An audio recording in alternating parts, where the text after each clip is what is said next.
They're going to keep coming. All right. This is Dr. Greg Hall once again with Better Black Health, brought to you by Genetic Sequence Multivitamins, the only multivitamins designed to best match the nutritional needs of African Americans. Today's theme today is health is wealth. And I truly believe that. And if you look at the data, you will see that people who make more money live longer than people who make less money. You probably heard me earlier say that the higher your education is, the longer you live. So people with doctorates, like Dr. White and I, we live longer than people with master degrees on average, and that people with masters live longer than people with bachelor's degree. And people with a bachelor's degree live longer than people who have a high school degree, and people with a high school degree live longer than people with a GED. And people with a GED live longer than people who don't have a GED, right? So education, but in this case, and we kind of all sort of knew that because people with money can afford better doctors and better hospitals and better neighborhoods and all that. But it's not, we many times people say, you can't get into heaven like a rich person getting to heaven through the eye of a needle. But we shouldn't be haters. God likes success. And I think we need to spend more time thinking about, rather than, saying, poor us, why are we broke and why are we this and why are we that? How can we build our wealth? So with that, probably overlong introduction, we welcome Dr. LaTonya White. She's a pioneering researcher and award-winning entrepreneur and the creator of Dynastic Wealth, which I love that, dynastic, like dynasty, right? Yeah. Dynastic Wealth, a transformative research-based framework for Black and Brown families who are in their first generation of building wealth, right? So over 10 years of experience as an entrepreneurial educator and 6 years of in-depth research in wealth distribution in America. So welcome, Dr. White. Thank you. Thank you so much, Dr. Hall. I appreciate the opportunity to be here to add value to the impactful work that you're doing. Great. Now, she's been with 100 Black entrepreneurs. I mean, she's been in Essence. She got an award from the U.S. Department of State and Commerce, the U.S. Senate under the Biden-Harris administration. You've just been doing the thing, huh? Thank you. Listen, like I said when we first got on, by God's grace. Absolutely. So tell me, what's the secret to wealth? Really, multi-generational wealth. I mean, because that's the thing. I was thinking before this interview, we have all these self-made millionaires, the head of Apple, the head of IBM, and all that stuff. And then when you look closely into those self-made people, it was multi-generational wealth that got them off. They were not pulling themselves up by their own bootstraps. I'm here to tell you. Yes. They were looking at their parents and their grandparents, and they're the ones that started it, right? And so it makes you say, well, I'm a self-made millionaire. Why aren't you? Well, you're not. You know what I mean? You really weren't. The ones we know about were not. Black people tend to have trouble, or do Black people, I'll ask you the question, do Black people tend to have trouble with multi-generational wealth? Yes, absolutely. And I think that's really that was the impetus. That's what drove me to grad school. I thought I was going to grad school to prove this point, right? Because I was not able to connect with the administrators at the university where I was teaching entrepreneurship. I was trying to make it accessible, make the entrepreneurship course more accessible for more students. But I was just coming at it from this very heart-centered place, right? Very passionate, and I didn't have the logic or the research. So that's why I thought I was going to grad school to really talk their language. But as it happens, the way my life is set up, God had a different plan, right? As he often does. And what came out of the research was all of this history. So not even starting in 1619 with chattel slavery, but fast forwarding to the failure of the Freedmen's Bank and how the psychological trauma of losing $3 million in 1874, because $3 million today is a lot of money, right? How much was it back then? It was a whole lot of money. Dr. A Hall. whole lot of money back then. A whole lot of money. Yes. And so that, although that hadn't been our lived experience, Dr. Joy DeGruy, who's a researcher out of Portland, her book Post Traumatic Slave Syndrome really talks about how the vestiges of generational racism have lived with us, and then from a wealth perspective, that impacts our relationship with money, which impacts our relationships with each other, and then how we engage or not engage with our family members. Right. And that's, we've been talking about with Dr. Tim Goller and his other episodes about medicine and the black mind. And he's saying exactly that. He's saying our health, we're not addressing our health because we're not addressing the problem, right? And in medicine, that we're always saying, treat the problem, don't treat the symptom, right? And we spend a lot of times treating the symptoms of racism, but not addressing the problem of racism. And and you were talking about something. What happened with the $3 million? That's probably $1 billion Listen, equivalently today, right? I can't even bring myself to do the math. I can't bring myself to do it. I'm sure some of your listeners will go out and find a resource that says what's the 2025 equivalent of $3 million in 1874.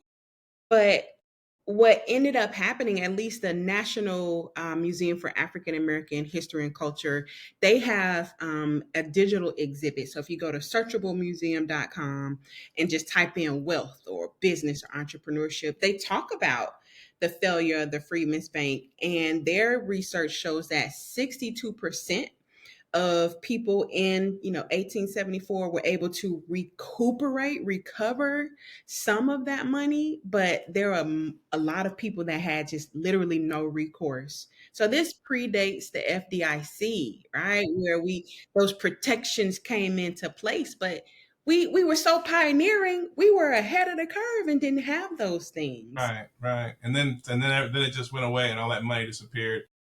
No recourse, like nobody to track down and get it back. Could you imagine? No, And I these are know it's crazy. people. They've been and we could think up all the things that happened. It would probably just make us mad. But Mhm, think about when exactly. I was younger, there was a black bank in Cleveland Hmm. that everyone got excited about, and my father put money in, and it Hmm. just kind of petered along until it petered closed. And Yeah. and I always wondered, it's a bank. Well, the whole system behind how a bank works is meant to keep themselves open. You know what I'm saying? You Hmm. got my money. Do what you want with it. Just give me some of it when I need it. Right. So why aren't black banks? We've got so much money. They always talk about how much the spending power that black people bring, right, as a community. It's 13% of the U.S. population. We bring a whole lot, a disproportionately high amount of spending power. And so why aren't we able to come together in support of an institution that would raise us up rather than push us down? Yeah. I think we are, for lack of a better term, I think we're the victims of pop culture. And with social media, with popular media and pop culture, it really is about who has the most share of voice. So we look at the larger banks, the JP Morgans, the financial institutions that have billions Hmm. of assets under management, and they just have more resources to take up more share of voice and become more top of mind. But it also, just from a historical perspective, we think about, and I'm here to say integration may not have been the thing that really saved black America, right? Because we were so interdependent when we had to lean in on each other for all of the resources. And so now you got this nice shiny object over here that is integration, Hmm. and we've gotten so far away from our collectivistic nature, from our communal nature, and have almost literally become victim to what the capitalist and individualistic nature of the United States of America and capitalism, what that has done to our culture. Hmm. Right, right. And I had thought about that. I mean, I think what one of the things I've said in the past in terms of health is that Hmm. I mentioned at the beginning that we have genetic sequence multivitamins.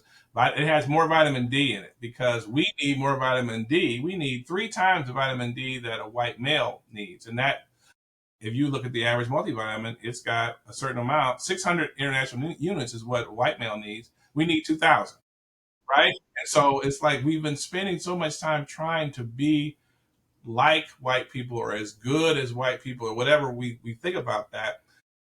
Those differences are now disadvantaging us. See, Mhm. Mhm. said they try, we don't. It's like, oh no, we Mhm. this is that, but we're because we're actually not right. That we're getting inferior health care, and the same thing might be true as far as our wealth is concerned. I mean, like, but what did you? What was the moment where you said, we got to figure this out, and what is it that you figured out that we need to do? Well, so I remember almost clearly to the day when I had that like moment of realization. I was reading this book called Complete Family Wealth. Mhm. And this is the first time I've been introduced to these five different forms of capital. Of course, there's financial capital, right? The what we understand wealth to be. But this book, the readers were their high net worth and ultra high net worth families, and they were talking about these other qualitative forms of capital: spiritual capital, human capital, relational and social capital. And I said, well, this is literally, Dr. Hall, I'm like, this is it. They spelled everything out in between those 200 some odd pages. And then I realized, I looked at myself in the mirror and I realized that those steps would not necessarily work for me and my family Right, because we had not had the privilege, right, as we were talking about earlier, of having been the beneficiaries or been the heirs, because they were talking about money that was already circulating in their families. So, what I came to understand was in Black and Brown families, and I spoke specifically about families in their first generation of building wealth. I mean, this is athletes, these are entertainers, people who won the lottery, coming into sudden wealth, professionals such as ourselves. But we don't, it's not been normalized for us. Money has been such a taboo discussion. And don't let me try to talk to the elders in the family about their wills and their plans for their transition, because they might just end my life. right, right.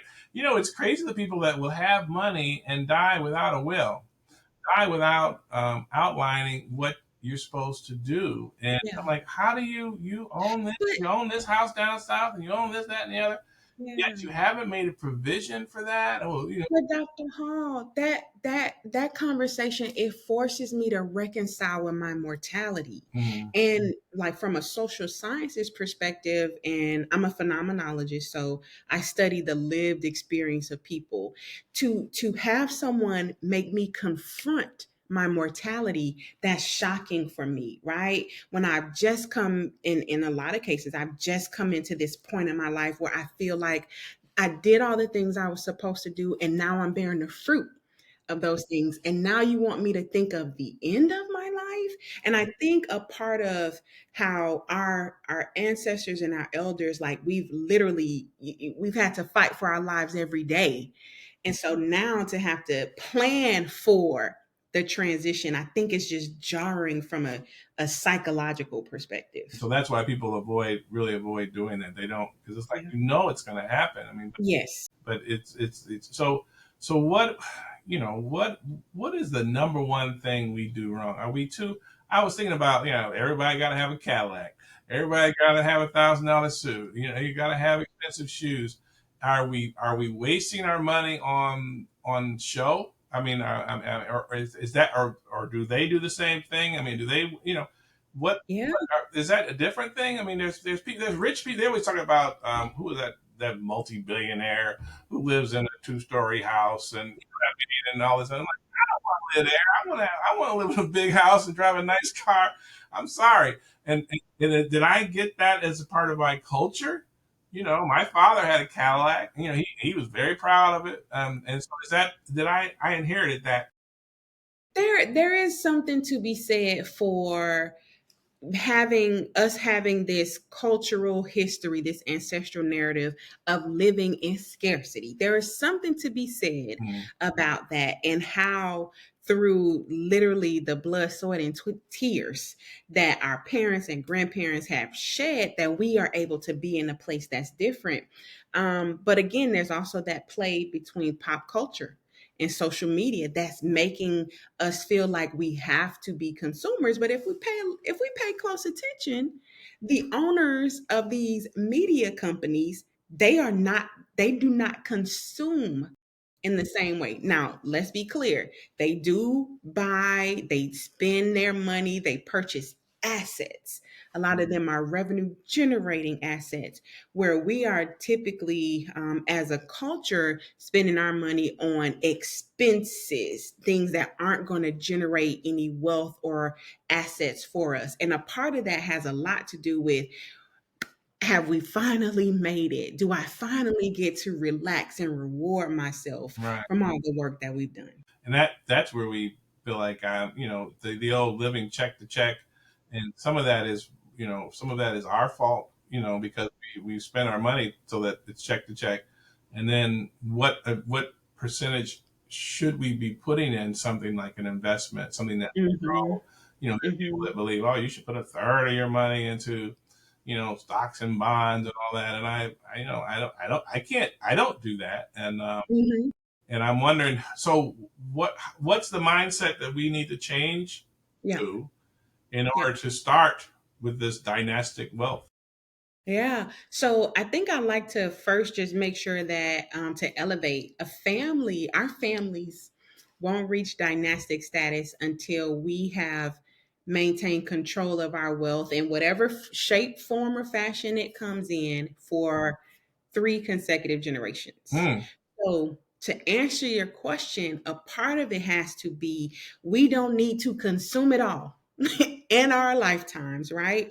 A part of that is really ensuring that we understand the work that we're here to do right now, today, is to plant a seed. And we may not be the beneficiaries of the fruit that comes from that seed, or comes from the work that we're doing, because it'll take until my grandchildren, not that they're born, not that they're 18 or 25, but that they have the business savvy, the social intelligence, the relationship, where we trust, right? And also the training, that we trust them to control these assets, or to control this business or this wealth. So it takes this much longer, like, outlook on what money and wealth is supposed to be for, because a righteous man leaves an inheritance for his children's children. And I think that's really what we need to just extend our vision a bit around what wealth is supposed to do. Right, right. And we're having this conversation. I'm transparent. I have not even thought about my children's children.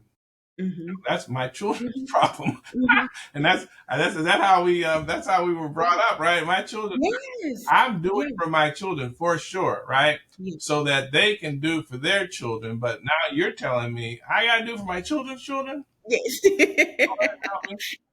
And that's the thing, Dr. Hall. Like, I appreciate that so much, because a part of dynastic wealth and those other forms of wealth is not just money, right? It can be the intelligence, the relationships, the family recipes. Right. Those are the kinds of things that you can be the catalyst in providing for your children's children, while your children are building out those financial coffers. Mhm. So we have these five different pathways to really carve out that wealth building and that dynasty for our children's children. Right. Right. So if we, I'm trying to think if planning for what we do with our money, right? Hmm. Thinking from my mindset, I got to pay all my bills, make sure my kids are all right so that they can be all right. You're saying people that are really rich don't think that way, or they may not, they may think the same way, but the outcome is different, or how Yeah. is that?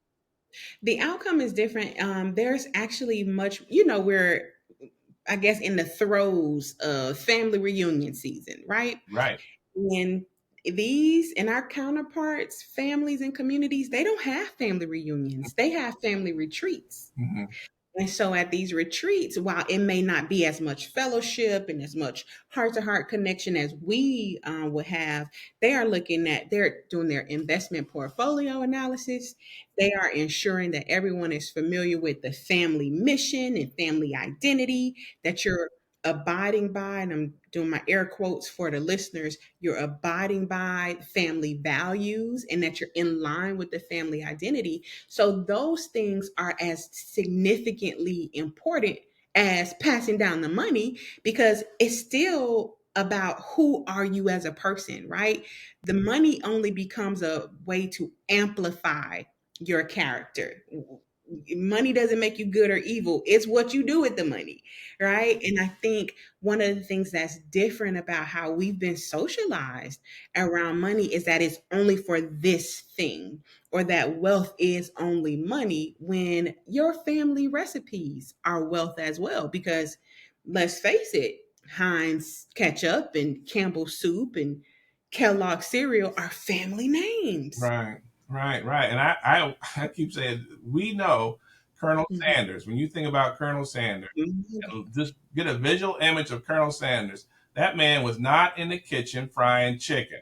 You better say it. Was not, and then and they're not even playing like that man in a white coat was sitting on the front porch, and Bessie Lou was frying chicken in the back, and that recipe is, I mean, so it's like Yes, we've been, and because he had the idea to do it, right? You know what I'm yes, saying? And the wherewithal because he was on the front porch and he was yes, in the man, so he had that absolutely. generational wealth to go forward and to do that. And I don't mean to talk about KFC because I don't, No, but I'm just saying, it's true, right? I do. It's I do. it's true. So where do we go with Yes, starting this? yes. And then of course I immediately thought of there's people that choose not to have kids. Um, Hmm. I mean, but they may have nieces and nephews. That doesn't mean they follow some other path. They still should be thinking about multi-generational wealth. Is that right? Absolutely, absolutely. So I'll answer your first question: where do we go, or where do we start? That's probably, and that's one of the reasons why I reached out because the emotional labor of trying to get your family on the same page about money and wealth, that is so taxing, and then that presents itself as stress, hypertension, all of the physical ailments, right? Yeah. Yes, yes. Getting So the Hall family on one. Oh my God. And there are different layers yes, of I don't even want to call it wealth, what people yeah, have, what monies they have, and asking them to contribute something or to think about these things. Somebody's going to be there making jokes about it. You yeah, know what I mean? And then there's relatives that we wouldn't trust money with. exactly. You know what I And I do, Dr. Hall, and that's so valuable. That's so valuable because when I work with families, and a part of, most of my clients find me to make sure their family isn't torn apart by money. And this is whether you have a little bit of it or a lot of it, right? mean? Right. In some cases, my clients feel like they are the family ATM and they really are ready to become like this family architect of their shared family wealth vision, and the first step is for us to reconcile, Mhm. right? So I work at the intersection of financial therapy and family mediation. And all of that is needed before we start talking about wealth education and index universal life and all of the vehicles. But one of the first activities that I do with my clients, and I work with the family, right? As many of the family members who want to be involved. But what we're doing is documenting the family wealth history because there was somebody like Big Mama had the house Mhm. and had 9 kids, Right. but put one child's name on the deed. And then what did that do for all of the cousins? How did that split up the sibling closeness? And how do we talk through that? And that is really one of the first steps in the dynastic wealth model, is to heal the family before we start talking about how do we build these five forms of wealth. And then, of course, protecting the dynasty through estate planning and family trust. Can all families be healed? I think all families have the potential to be healed, right? A lot of when I as I'm listening and learning from estate planners, there is this motto that they have is everyone has access, Mm-hmm. but not everybody takes advantage Mm-hmm. of the opportunities. Right. So I think there's the potential for all families to be healed, but not everybody wants to. Not everybody wants to go. Right, right, right. So, but I think that it's really a interesting concept you talk about, and that is our problem. We do not have multi-generational wealth. I mean, and we when I think about people who own the stores in my neighborhood, they own the cleaning service. They had a lot of stuff, and that next generation Yeah. destroyed it before they can even get old. You know, I mean, it was destroyed. The story, and then that person ended up having to do something different.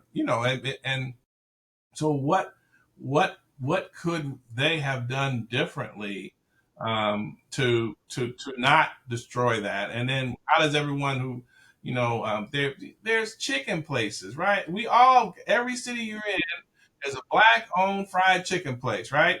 And then when you try to get two generations out of that special recipe, it doesn't work most of the time, does it? Or they It break doesn't. up. We've got one that broke up into fragmented, and they didn't come Mhm. together. But now this is so and so, Johnny's barbecue, and this is Martin's barbecue, and they're brothers. You know what I mean? Everybody I do. knows.